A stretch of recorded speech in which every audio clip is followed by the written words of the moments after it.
La descolonización de África es un proceso histórico, político, social y económico que tuvo lugar a mediados del siglo pasado y que dio como resultado el nacimiento de una serie de repúblicas independientes en dicho continente. ¿Quieres conocer más de estos detalles?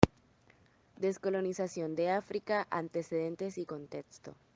A finales del siglo XIX, África vivió un proceso de colonización en que las principales potencias europeas, Reino Unido, Francia, Portugal, España, Bélgica, Alemania e Italia, se establecieron en dicho territorio con el objetivo de sostener su modelo productivo vinculado a la industrialización.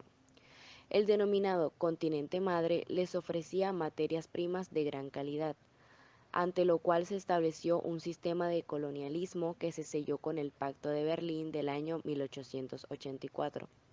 Este documento estableció un reparto del territorio entre las grandes potencias. Tanto es así que al término de la Primera Guerra Mundial solo dos países eran del todo autónomos, la Unión Sudafricana y Etiopía. A partir de ese momento los países colonizados empezaron a pedir progresivamente mayor autonomía y en casi todos ellos tuvieron lugar manifestaciones que al poco derivaron en conflictos sociales.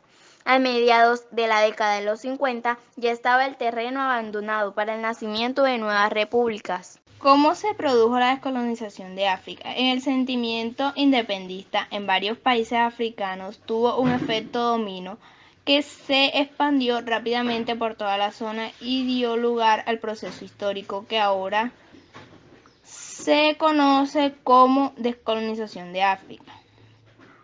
Pese a las tensiones sociales que registraron inicialmente en algunos territorios, la independencia de las nuevas repúblicas se produjo de forma pacífica, sobre todo los que se encontraban bajo el dominio de Francia y Reino Unido. Por cierto, estas dos potencias europeas intentaron hasta el último momento frenar la independencia de los países africanos que estaban a punto de surgir.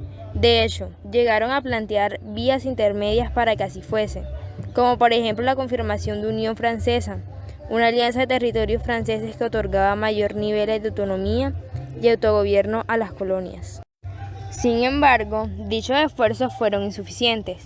En otros casos, como el Reino de Marruecos, el deseo de formar una república nueva llegó a tener representativa en la vida política del país con el auge del Partido Independentista. En cuanto a las colonias españolas, Guinea Ecuatorial obtuvo su independencia en 1968, mientras que España se retiró del Sáhara Occidental en noviembre de 1975 tras la firma de los acuerdos tripartitos de Madrid.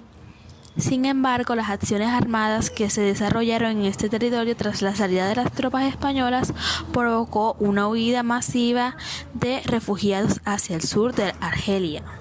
El conflicto sigue sin estar resuelto y existe desde 1991 una misión de las Naciones Unidas para la realización de un referendo en el Sáhara Occidental.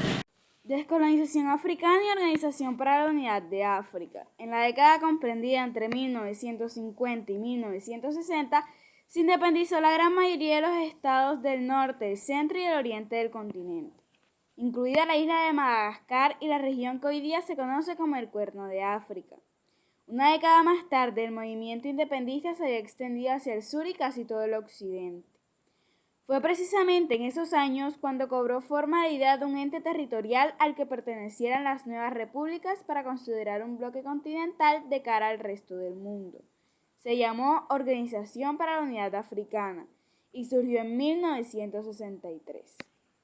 4 décadas más tarde cambió de nombre y dio paso a la actual Unión Africana.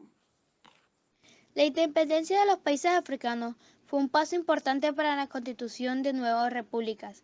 Sin embargo, esto no supuso el fin de muchos de los conflictos sociales y técnicos que se habían incubado durante décadas.